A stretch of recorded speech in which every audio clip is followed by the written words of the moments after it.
Bonjour à tous. Alors, petite vidéo pour vous parler de pollution atmosphérique. Alors, en fait, ça commence, on va dire, je vais commencer ma vidéo par ce petit post. Donc, Monsieur Guillaume Baruch, c'est un élu de la ville de Biarritz qui a été interloqué par ce qu'il a vu un matin en allant bosser, donc le 21 novembre 2017. Il est tombé là-dessus et ça l'a marqué, donc il a quand même pris des photos et mis une petite vidéo. Donc il a appelé la direction générale de l'aviation civile qui lui a expliqué que c'était de la condensation du cirrus homogenitus. Donc pour détailler, ce phénomène se produit par la condensation de la vapeur d'eau émise par les moteurs d'avion à partir de 8000 mètres quand le taux d'humidité est de plus de 68% et la température inférieure à moins 39 degrés. Excusez-moi.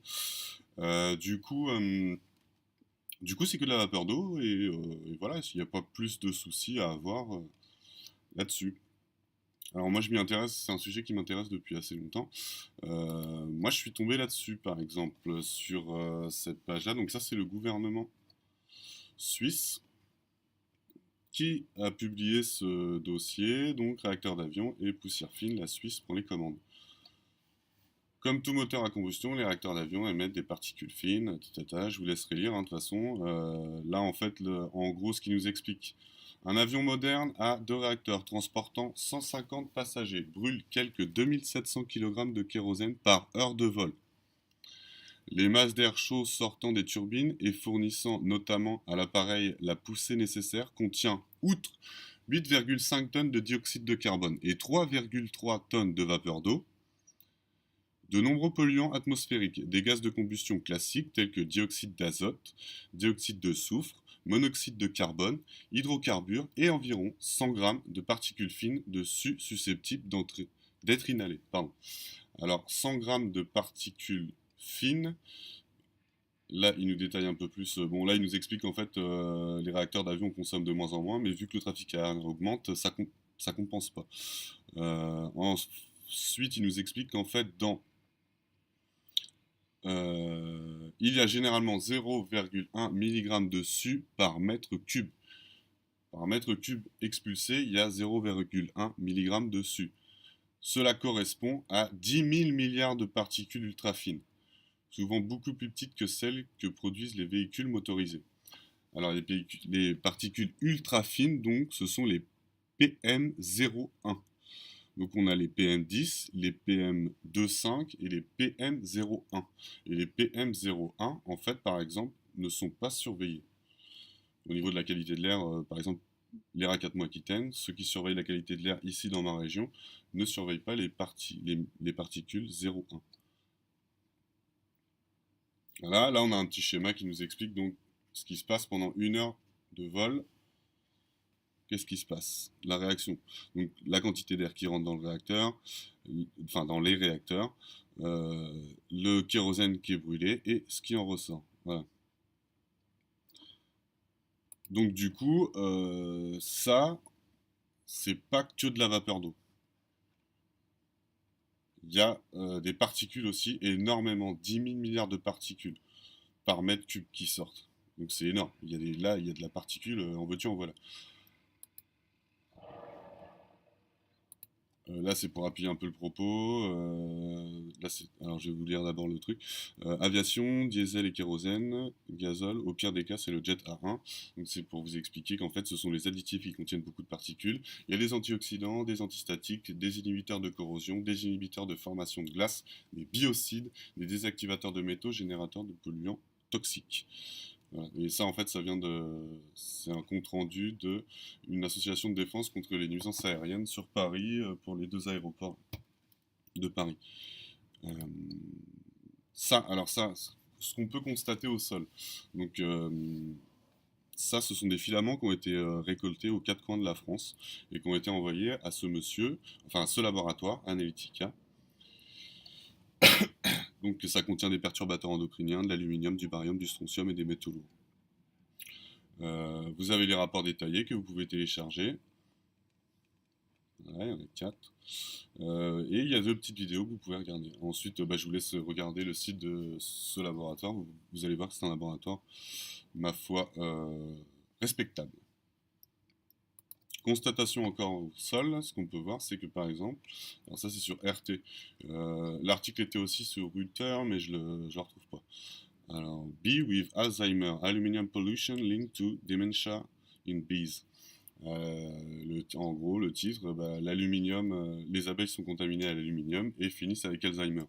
Ça, c'est une étude anglaise qui a conclu à ça. Voilà. Alors, pour en revenir, donc, ça, c'est un document de Ville Santé. En fait, c'est une étude qui a été produite par Ville Santé. Alors, je vais vous expliquer après qui c'est Ville Santé. Donc, pour revenir à ça, donc voilà, ça, c'est des milliards de particules. Ok, il l'explique bien, le gouvernement suisse l'explique bien. Donc on arrive à ça, et voilà ce que peut nous dire. Donc ça c'est l'OMS, hein. C'est les conclusions de l'OMS. Et impact de la pollution atmosphérique sur le changement climatique. L'évolution du climat dépend de nombreux facteurs, dont la concentration atmosphérique en polluants, dont les aérosols d'origine anthropique. Ces polluants vont avoir soit un effet de forçage positif, c'est-à-dire qu'ils vont provoquer une augmentation de la température, soit de forçage négatif, donc une diminution de la température. Les effets de ces polluants peuvent être directs. Les particules, on est d'accord, hein. Les particules interagissent avec l'énergie solaire incidente et le rayonnement terrestre. Elles captent l'énergie radiative, puis la diffusent ou absorbent en provoquant respectivement une diminution ou une augmentation de la température de l'air. Semi-direct, les aérosols absorbants en influence sur la température de l'air vont avoir des impacts sur la condition de formation de nuages. L'augmentation de la température peut entraîner leur dispersion par évaporation ou modifier leur extension géographique. Pardon. Et indirect, les aérosols peuvent interagir directement sur les nuages qui ont eux-mêmes eu un fort impact radiatif sur le bilan énergétique terrestre. Lorsque des nuages se forment, les aérosols servent de noyau de condensation. À contenu en eau fixe, un nuage issu d'une masse d'air fortement chargée en aérosol comporte un nombre de gouttelettes plus important qu'un nuage issu d'une masse d'air faiblement chargée en aérosol. De ce fait, le nuage a un fort pouvoir réfléchissant, effet de refroidissement. Les aérosols ont un second effet indirect. Les gouttelettes qui forment le nuage, en général plus petites, n'atteignent pas la taille critique au-delà de laquelle se déclenchent les précipitations. Bon.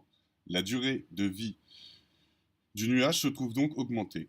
La couverture nuageuse moyenne de la Terre est également plus importante. Cette présence accrue de nuages a un impact refroidissant ou réchauffant selon leur altitude. Voilà. Et ça, c'est extrait donc d'une étude publiée par. Excusez-moi, il faut remonter tout en haut.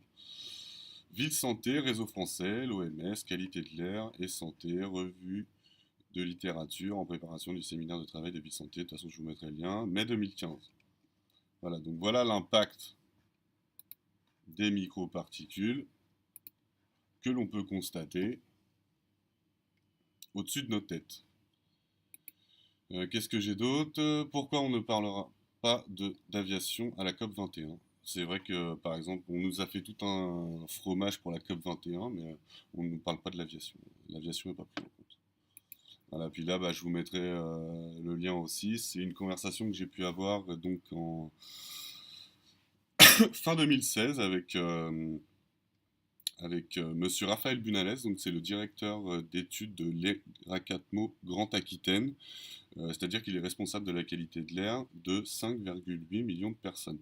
Pour leur demander en fait pourquoi eux n'étudient pas et ne prennent pas en compte et ne parlent pas, ne communiquent quasiment pas sur le trafic aérien et la pollution induite par le trafic aérien. Voilà, voilà.